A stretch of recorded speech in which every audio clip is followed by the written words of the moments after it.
మరో కొత్త నోటిఫికేషన్తో మీ ముందుకు. మనకైతే సిఎస్ఆర్ అనే సంస్థ నుంచి అయితే ఒక నోటిఫికేషన్ వచ్చిందండి. ఈ నోటిఫికేషన్ సంబంధించి అప్లికేషన్ ఎప్పటి నుంచి ప్రారంభమవుతున్నది, ఫీజు ఎంత ఉంటుంది, ఎంపిక ఎలా జరుగుతుంది, దీనికి సంబంధించిన పూర్తి సమాచారాన్ని మనం ఈరోజు. Hi hello welcome to T1 academy. నేను మీ ఆజాద్.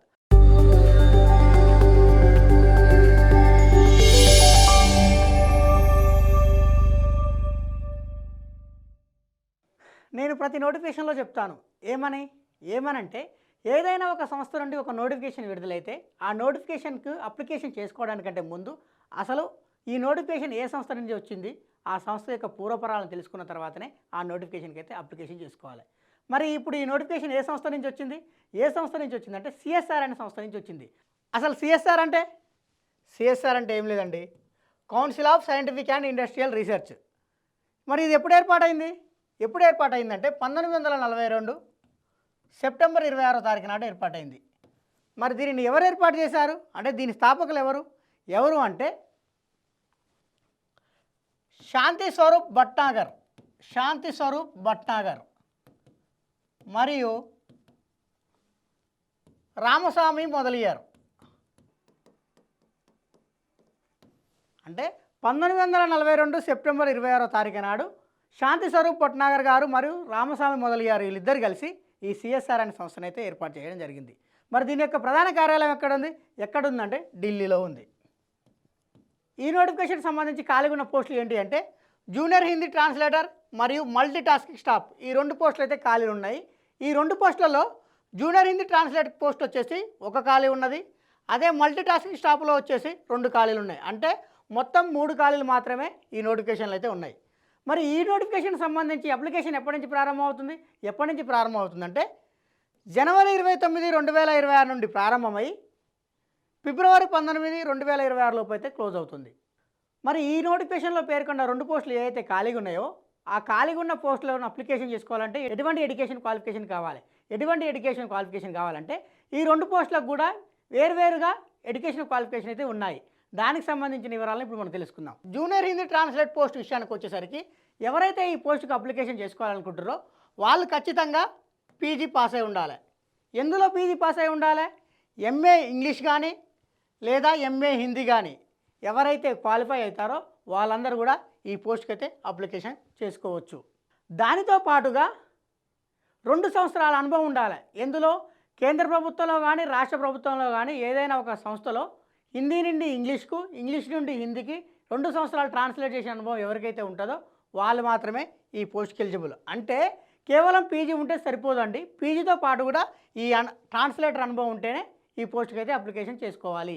ఒకవేళ కేంద్ర రాష్ట్ర ప్రభుత్వాలలో పనిచేసిన అనుభవం లేదు, మరి ఎలిజిబుల్ కాదా అంటే ఎలిజిబులే.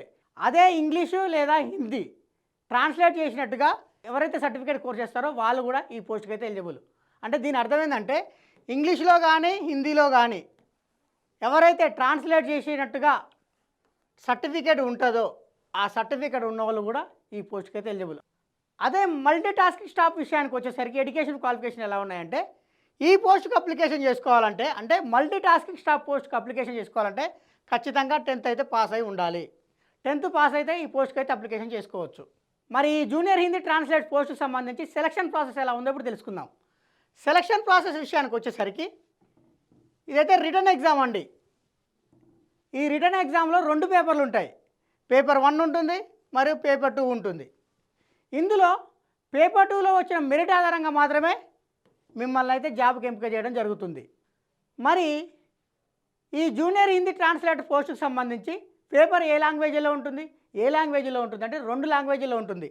హిందీ లాంగ్వేజ్లోనూ ఉంటుంది మరియు ఇంగ్లీష్ లాంగ్వేజ్లోనూ ఉంటుంది. ఈ జూనియర్ హిందీ ట్రాన్స్లేట్ పోస్టుకు సంబంధించి ఎగ్జామ్ ప్యాటర్న్ ఎలా ఉందో తెలుసుకుందాం. ఎగ్జామ్ ప్యాటర్న్ విషయానికి వచ్చేసరికి మొత్తం మార్కులు వచ్చేసి 300 మార్కులు. మొత్తం క్వశ్చన్స్ వచ్చేసి 100 క్వశ్చన్స్. ఒక్కొక్క క్వశ్చన్కి వచ్చేసి 3 మార్కులు. అంటే సరైన సమాధానానికే 3 మార్కులు, తప్పు సమాధానానికి మాత్రం 1 మార్కు పోతుంది.